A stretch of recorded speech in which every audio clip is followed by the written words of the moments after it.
let's say you can wave your Christian nationalist wand. We wake up tomorrow in a Christian nation, a Christian nationalist nation as you're describing, all right?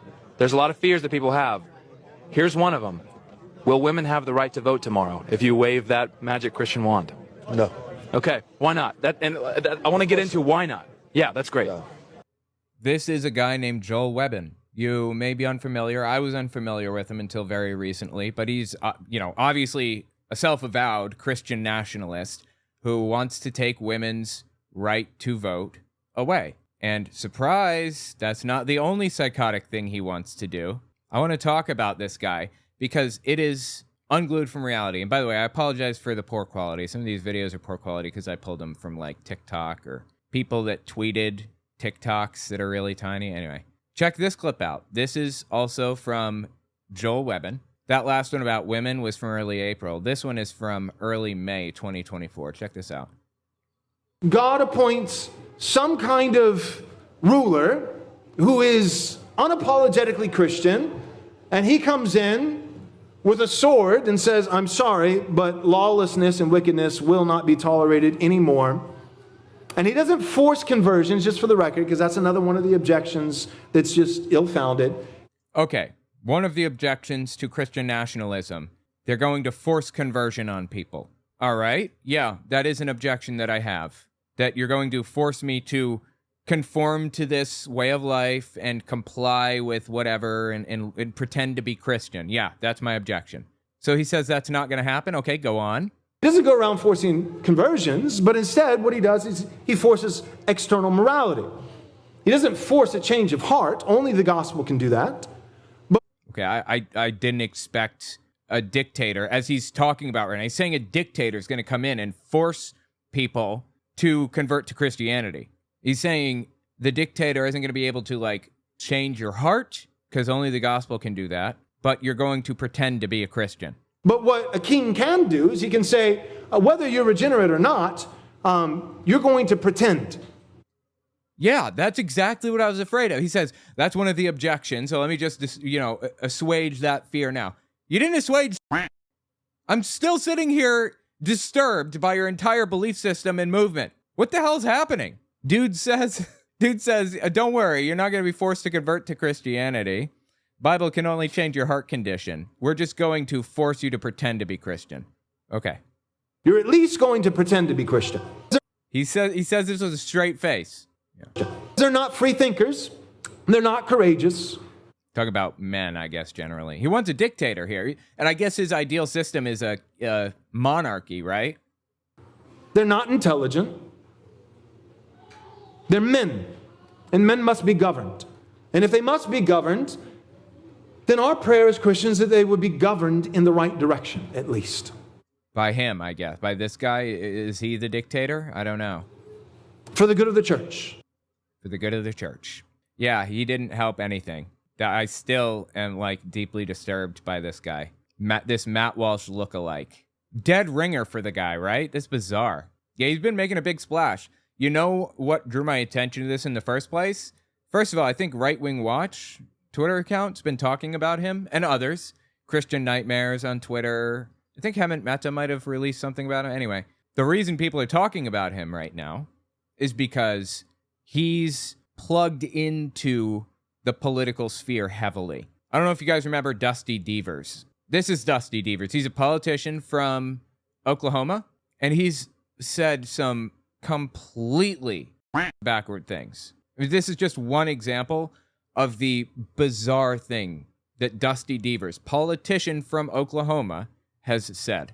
Quick interjection, this won't take long, I promise. I'd appreciate it if you watched to the end of the video, or at least a couple extra seconds, because YouTube bases its algorithm off of watch time. The more watch time a video has, the further the video will go. Also, take a look at my website, owenmorgan.com. I'm selling my book, Understanding Jehovah's Witnesses, 400 pages, and my second book, 100 Questions for Jehovah's Witnesses, which is about 80 pages. And you can find them both there on the website. Audio form, ebook form, whatever. It's about my experiences within the religion and the history of the religion generally. The 100 questions are intended to challenge your religious leader, so I'd appreciate it if you give it a read. Okay, back to the video. Today, I want to ask and answer the question, what must you and I do to love our IVF embryonic neighbors as ourselves?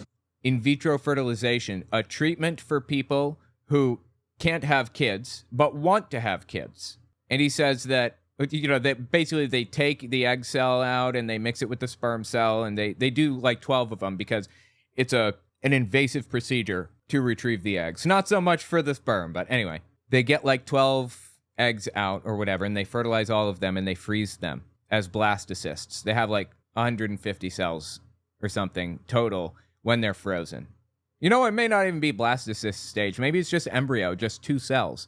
I'm not sure. Anyway, he says that that's a living, thinking person with a soul, and that's just wrong. They implant the embryos one by one as, you want more children.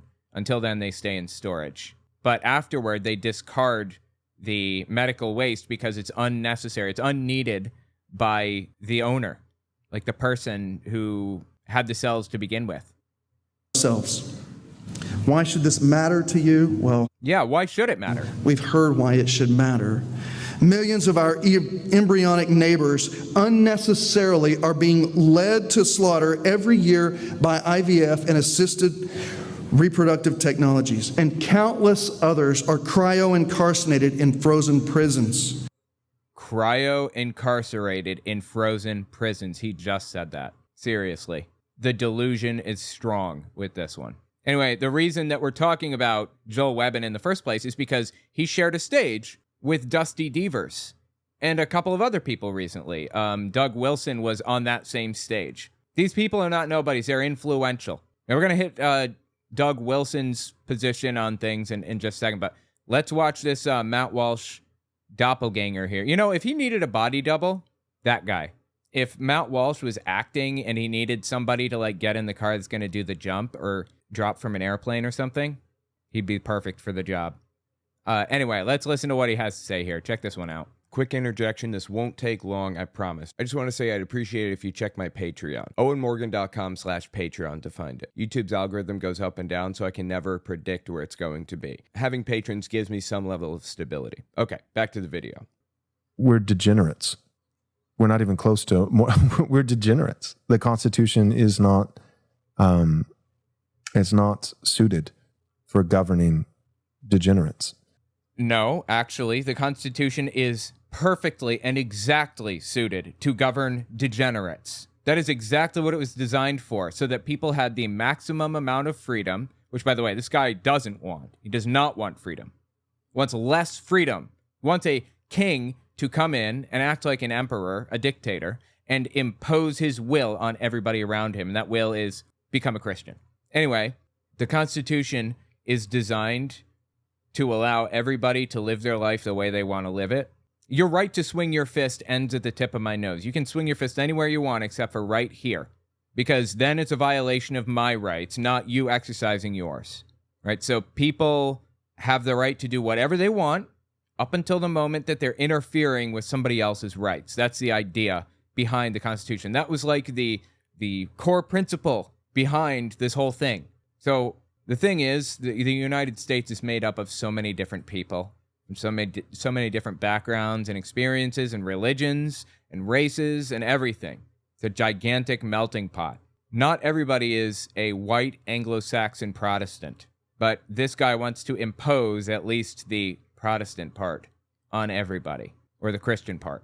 Force people to conform to it. He doesn't want the Constitution.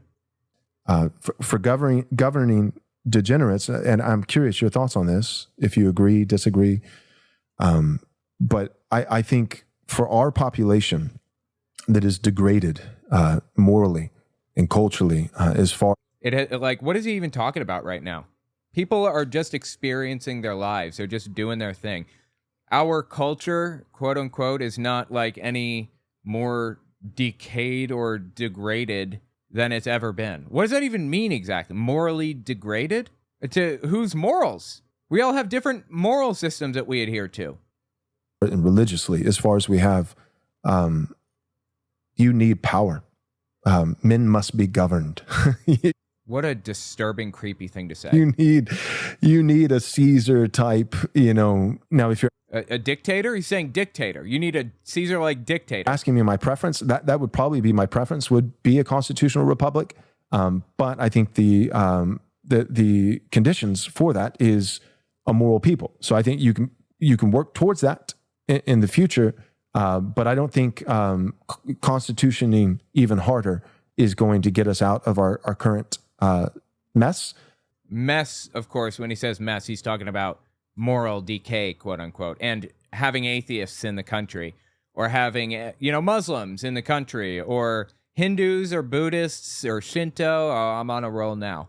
I mean, name your religion and you can't be that religion. You have to be not just Christian, but his brand of Christian, his specific Christian nationalist view.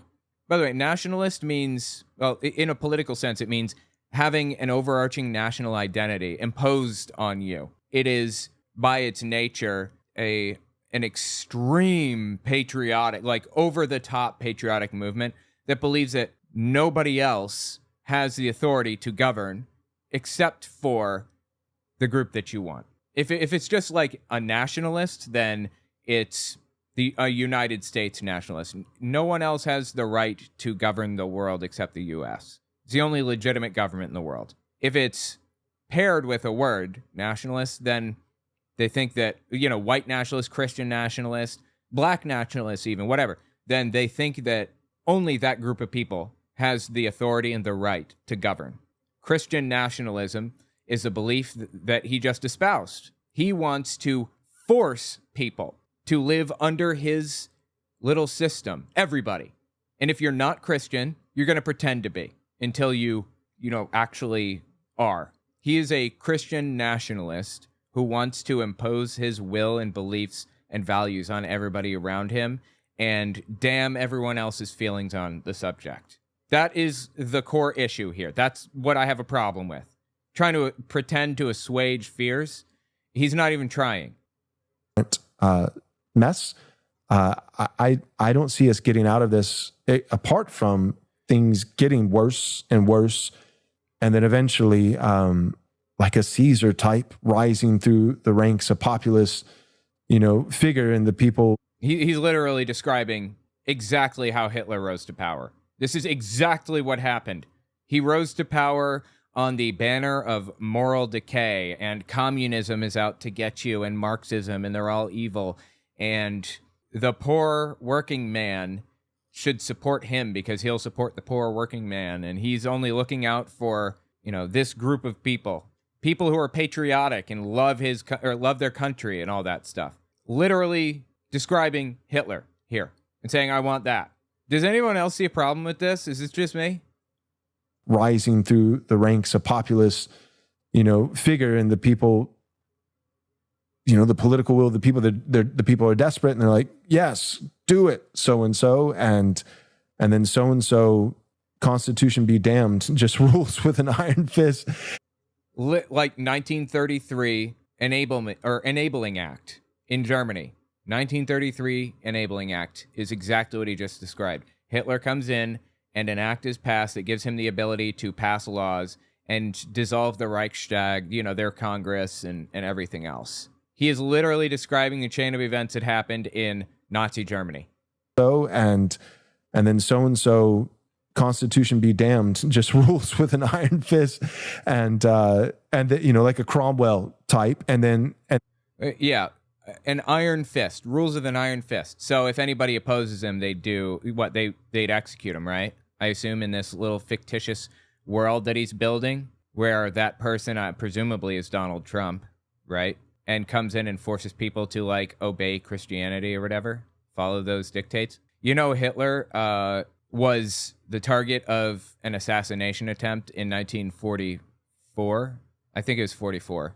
And it was like a wide-ranging, military and a whole bunch of other people put a bomb together, and they put it in a briefcase. They set the briefcase down next to Hitler in this room.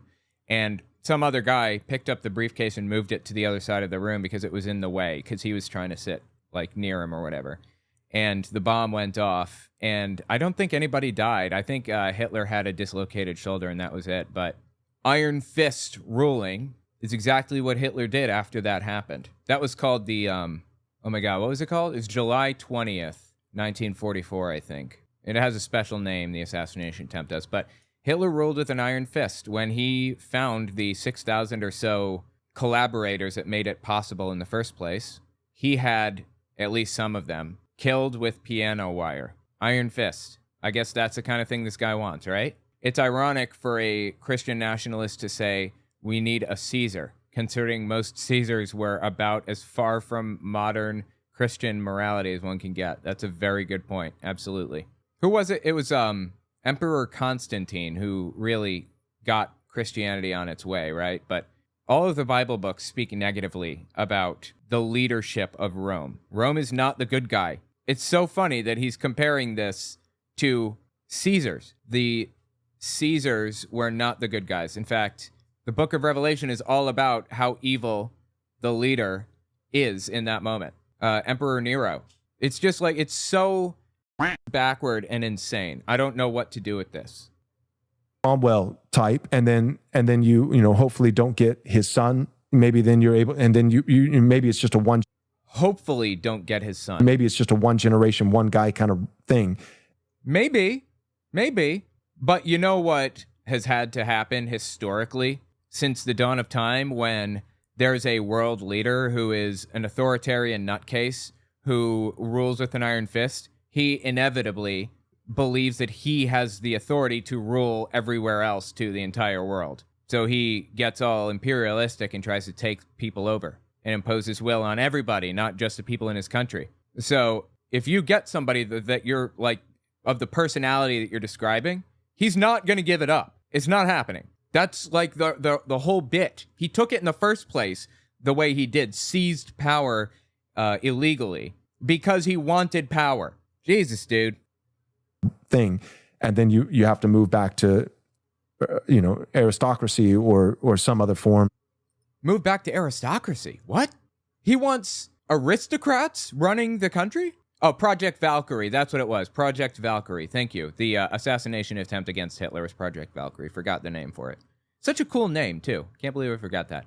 Again, like, the guy shared a stage with a bunch of people, Dusty Devers being the most prominent among them, a member of Congress of Oklahoma. Actually, is he a state? Oh, yeah, he's Oklahoma State's Senate. Oklahoma Senate, okay. So he's a state-level senator, but still, dude, he's on the national stage. That's insane. And state-level senators and congressmen eventually, commonly, move up to federal level. That's like the next step. So he shared a stage with a state senator in Oklahoma and this guy right here, Doug Wilson. Listen to Doug Wilson describe what he wants.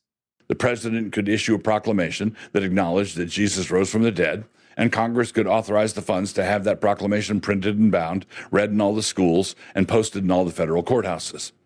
Of course, that would be illegal, but again, in Germany during World War II, the era these people seem to really admire, or at least frame everything about that system as positive, bare minimum. As in Germany in World War II, Hitler violated the spirit of the Constitution more often than not. It wasn't really the letter of it wasn't really the law. He didn't break the law or the constitutions very often. He did, but it was in little ways. He stretched it, like Donald Trump saying he can pardon himself, for example.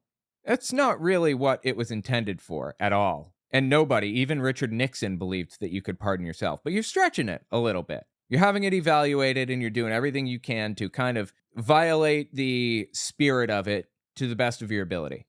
This right here, what he just described, this is a complete violation of the spirit of the Constitution and the letter of the law, I think, in this case. It says, Congress shall make no law respecting an establishment of religion or prohibiting the free exercise thereof. Now, what was it that he described again? The president could issue a proclamation that acknowledged that Jesus rose from the dead, and Congress could authorize the funds to have that proclamation printed and bound. Is that not like a complete violation of the letter of the law, not only the spirit? Read in all the schools and posted in all the federal courthouses. That could be fun. The Supreme Court could take up a new religious liberty case, ideally one with Jack Phillips in it, and in their decision they could reaffirm and reboot the decision of the Supreme Court in the 1892 Holy Trinity versus the United States case, in which the court determined that the United States was in fact a Christian nation. And I don't know what he's talking about, but again, these people just make stuff up all willy-nilly. Like, they don't even care. They just fabricate information. Like in another episode, I'm not sure if it's on this channel or on my main channel, but in another episode, I talked about David Barton, this propagandist for the far right, just making things up. You're just lying, like brazenly fabricating information and claiming that it's true. And had been such from the beginning. Or the Apostles' Creed could be incorporated into the Constitution. None of these actions would establish a particular Christian denomination. Well, I don't care about denominations. It says Congress shall make no law respecting the establishment of religion, respecting an establishment of religion, or prohibiting the free exercise thereof. And the Supreme Court has expanded on that and built it into what Thomas Jefferson intended. We know what Thomas Jefferson intended by what was in the Constitution in that line, because he said it in letters to Danbury Baptist Church. Danbury Baptist was unhappy that there was a state church in Connecticut. It was a Calvinist denomination. They wanted to be able to do their thing too. And they wrote a letter to Thomas Jefferson and said, does this not violate the Constitution? And he says, yes, it does, as a matter of fact. And we're working to get it to the Supreme Court to force this to come to an end. And it did eventually. Took a little bit of time, early 1800s, I think. But the Supreme Court in the Founding Fathers era, when Thomas Jefferson was around, formed out a secular state fully. The Founding Fathers wanted a secular state so that everybody could live under. They did not want a Christian state. Constitution. None of these actions would establish a particular Christian denomination as being the mascot of the government. He seems to think that Christianity is the only religion, and denominations are like, I mean, he's upgrading denominations to the next level. Like, what?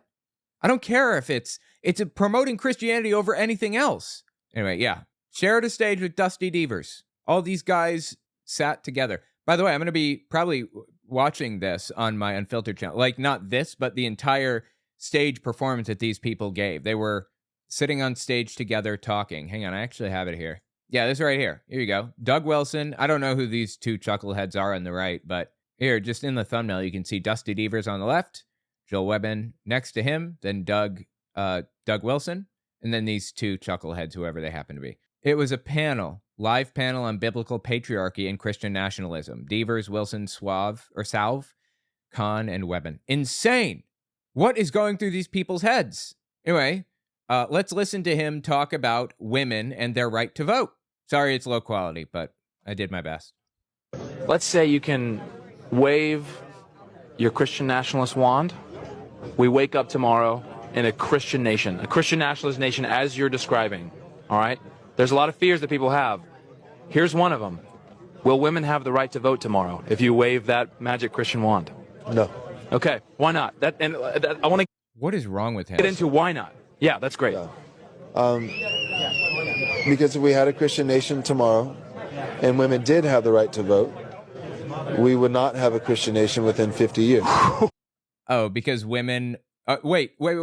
I actually have a quote from Hitler here, an exact quote. Okay, when Hitler went to prison for high treason in like 1923 or something, he wrote down a whole bunch of stuff about propaganda that he was going to use, and he said, propaganda must be distilled into a few small slogans and repeated until every idiot has heard and understood the basic point. The public's power to forget is enormous. It should always be based on emotion, not reason, because most people are feminine. Women think with emotions rather than logic, so you have to appeal to that emotional thought that feminine men and women all have. I love that. Just everything about this is just insane. Just insane. We would not have a Christian nation within 50 years. Because women think with their hearts and rather than their heads, I guess, and it's only logical to believe that God is this extremist, imposing figure that tries to force people to bend to his will, I guess. Okay, elaborate a little bit on that. Please. Because the husband has been appointed by God as the head of his home. And no-fault divorce and women's suffrage, more than anything else, ultimately split the household. So Women's suffrage and no-fault divorce split the household because women can get out of a really bad relationship or a loveless relationship if they want. That's bad, I guess. That's totally unjustified and wrong, and that's what brought the degradation of society, apparently. Women and their right to vote. Okay. Wow. He's going there. What's really sad is that, like, Steven Crowder got divorced from his wife, and I don't remember this no-fault divorce thing being in the public consciousness until he brought it up during the divorce. He said, not a choice that I made. My wife is divorcing me against my will. And for some reason, we're allowed to do that in society. And suddenly, the public consciousness exploded with people like this talking about no-fault divorce and how wrong it is. That's crazy, man. we're not talking about women not having a say in society. No, that's exactly what you're saying. Like, again, he's trying to assuage fears. Remember earlier, he said, we're not talking about forcing Christianity on people. We're talking about forcing you to pretend that you're Christian. No, that's the problem. How much you want to bet he does the exact same thing here? We're not talking about taking women's right to have an effect on society away. What are you talking about then? A say in society. We're talking about representative government. That's right. Right now, there are people in Williamson County, Texas, where I'm a resident, who represent me. Oh, so he is saying that he wants to take women's right to vote away. Okay, go on. No one gets to represent themselves in every single scenario. That's right. Okay, well, I mean, that's, yeah, I suppose a direct democracy is not always, at a certain point, there are too many people in the system for direct democracy to work. I understand you have diminishing returns, and having representatives to push bills and things is just kind of the best way to do it. There have been studies about this, but sure, okay, representative democracy, go on. Every single scenario. That's right. We are all represented by somebody else, whether we like it or not. Yeah, and you vote for that person. You do have a say. So why not have women and children represented by a man who loves them and is... Okay, do they get a vote? Or are they like worth 3/5 of a person or something? Like what? So the woman and the 3 children get to vote in the family, and the man gets to vote too. They all vote for who they want. You know, the woman and the 3 kids want Joe Biden and the man wants Trump. Well, guess what? That guy has to act as a representative of his constituents and vote for Joe Biden. That's a real representation of what we have. What he's talking about is actually taking women's rights to have an effect on society away. What effect do they have on society then if you're removing their ability to vote? I don't understand. willing to die for them, protects The husband's willing to die for them. Great. That's fantastic. them, and provides for them. I would love to be represented by just one person in civil government who has that level of commitment to That's me. good. Yeah, but men aren't part of civil government. So, And women don't vote in the family. so it's not about, men get to vote and women don't, and no, it's about the household vote. The individual building block of society, according to the Word of God, is not atomistic individuals. Well, interesting. He's saying the Bible is not about atomistic individuals. Again, what does that have to do with a representative democracy? I don't understand why he's even bringing the Bible into the equation. You know why? Because he wants to impose his extremist Christian beliefs on everybody. That's why he's bringing it up. Individuals, it is the molecule, not the atom, but the molecule of the family. Yeah.